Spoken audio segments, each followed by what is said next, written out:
No, kedves kilencedikesek, a középkori kultúrának a következő részével folytatjuk. In English, of course. So medieval culture. Last time we were talking about the monastic orders, and now we are continuing with universities, so education and arts. First of all, I'm going to medieval universities, which were needed because in kingdoms of Europe there were more and more complex administration, and kings needed educated people who could read and write, and they understood mathematics. So this is why higher level education had to be established. And just like medieval towns, kings and church people, church dignitaries founded universities, and they gave them privileges. Privileges like they had their own leader, the rector, who was one person to rule the university. They had their own jurisdiction, so when a student or a teacher had some legal offense, these questions were judged by the university. And what they taught was the basis of four faculties. First of all, people could be law students, medical, they could learn medical science, so they would be doctors. People could become theologists. This means that they learned about God and the Bible and religion. And of course, arts, which is a general knowledge of wise things, like általános bölcselet. All the four faculties had basic knowledge. All the knowledge was based on these 7 liberal arts. So that was the basic knowledge everyone had to acquire. This was about speaking and writing in Latin language, mathematics, so the basic of mathematics, and astronomy and music. So these arts, these 7 subjects were the basis of all knowledge, they believed. At that time, the most valuable faculty must have been theology, because everyone believed that this is most valuable because this brings you closer to God. Never forget that the Middle Ages was really deeply religious. The best examples for universities from the 11th century, the earliest one is in Bologna, in North Italy, and right in the next century, in the 12th century, Cambridge, Oxford, and Sorbonne in Paris were founded. These are the best examples. Well, what about science? Yeah, the universities need to deal with science, and in the Middle Ages, science had to be in harmony with the Bible. So scholastic science was created by St. Thomas Aquinas, Aquinoi Tamás, who put down the basis of knowledge, like he separated knowledge, those sciences which can be understood and those sciences which cannot be understood, those belong to God. So theology is different from any other sciences. But what is true? That science must be in harmony with the Bible, so science cannot offend Bible. People believed in the geocentric worldview. It means, of course, that the Earth is the center of the universe, and all the planets and the sun is orbiting around the Earth, or goes on the sky. So this is the idea which is in harmony with the Bible, because if you think, the center of creation of God is the Earth. So this is why it must be in the center of the universe. This is the Bible idea. Only some of the antique thinkers were accepted, like for example Aristotle, because these antique people from ancient Rome and Greece, they were pagans. So not everything was accepted, only those which could be harmonized with the Bible. And of course, the language of science became Latin, and I would like to show you a picture about uh, the university. This is a lecture here, and the university students, as you see, adults, they are listening to a professor on University Sorbonne, I believe. And of course, if we go on, you will see that in Europe, where these little books are, these were the first universities. Well, as you see, I already told you, the black arrow shows us the Arabic cultural effect. This means that antiquity is slowly coming into Christian Europe, and as you see, all the universities belonged to Catholicism. So only the Catholic part of the world started opening universities. Here is Bologna in North Italy with the earliest date, Paris, the Sorbonne University, and Cambridge and Oxford. As you see, in Hungary, Buda and Pécs were the first where universities were born, but as you see, only in the 14th century. This is the structure of the universities. I already told you that these were the important faculties. As you see, they could have 6 or 8 years of uh, teaching. There were the students according to their nationalities, and of course the teachers and other university leaders.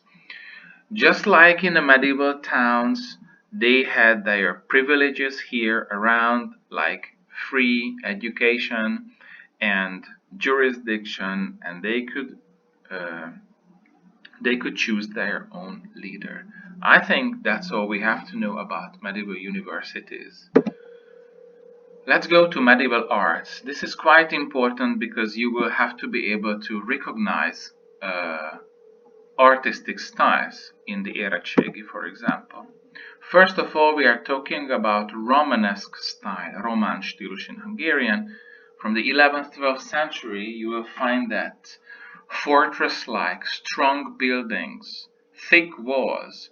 Of course, in this period, there were a lot of wars in Europe, so the protection of people was important. This is why these little churches that were built were sometimes the protected people from enemy. Basilica style from ancient Rome. I already told you about basilica style in ancient Rome. This was used by the Romanesque buildings. I will not go into detail anymore. Loops, lőrésszerű ablakok, loops. They're very small windows to shoot out from. I will show you the picture about that. Jamb or molding gate, bélletes kapu in Hungarian, you will see it later. It is a typical gate carved in stone. Here is Romanesque style. This is Hungarian language. It will help you showing the little loops and showing you the molding gate and thick walls. So this is a Romanesque building. Going on,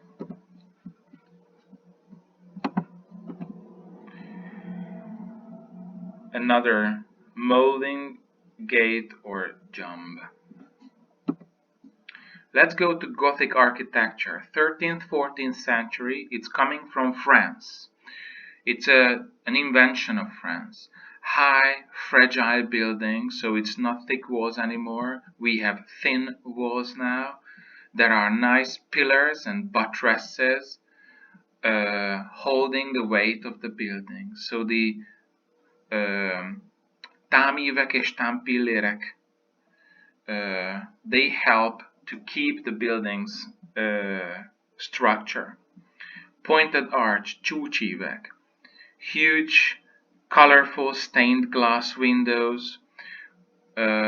These are the ólomüvegablakok, which were colorful and let light in the building.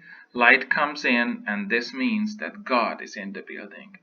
Tracery, a mérműves ablak. Rose window, a rózsaablak. I'm going to show you some examples too. External decoration on the buildings appeared.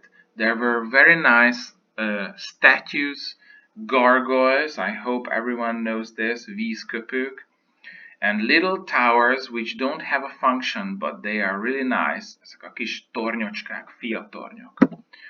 This is a nice example, the Hungarian Matthias Church. This is a neo-Gothic building, really high building. As you see, the rose window letting in the light, and still have the jump from Romanesque style, never mind. And the little turrets which don't have a function, but they are there.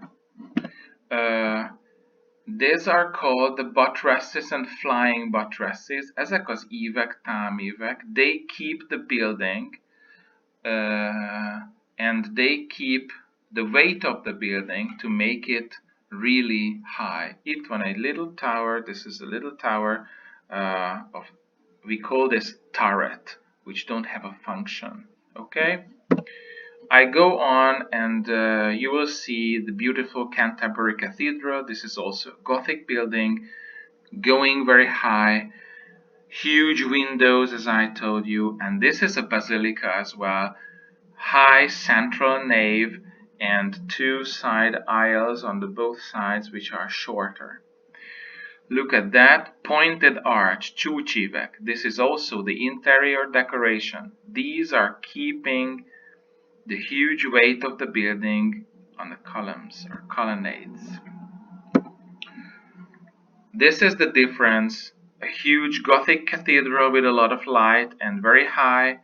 And this is a thick church with thick walls and small windows. This is Romanesque style.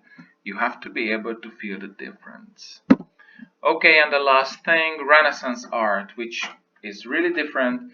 14th, 16th century North Italian state. So it comes from North Italy. This is the Renaissance, means the rebirth. What? The rebirth of antiquity. Roman and antique Roman and Greek arts and knowledge. There was a rich civilian class in Florence, Firenze. They were patrons of arts and science, like the Medici family, a best example. The ideology of Renaissance is called humanism. Humanism focuses on man, and human is a wonder, promotion of talent. So talented people were like stars at that time. Greatest artists like Leonardo, Raffaello, Michelangelo lived there. They considered the Middle Ages, earlier times, dark. This is why they call it Gothic, because Gothic people were barbarians in the earlier times.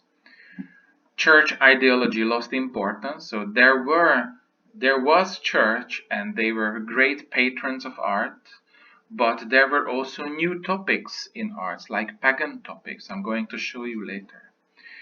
This is the age of polyhistors. Just think of Leonardo da Vinci, who was not only an artist, but an inventor, a scientist, and such.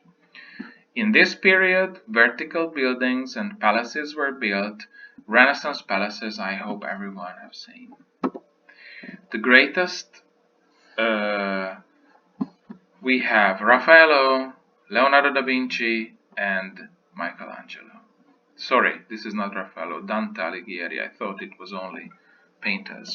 So Dante was a great figure of literature. Go on. I hope everyone knows this. Vitruvius drawing of Leonardo, which is depicting the human body. This is also very, very far from religion, as you feel. And of course, Sandro Botticelli, The Birth of Venus. This is also a mythological scene. This is nothing to do with church.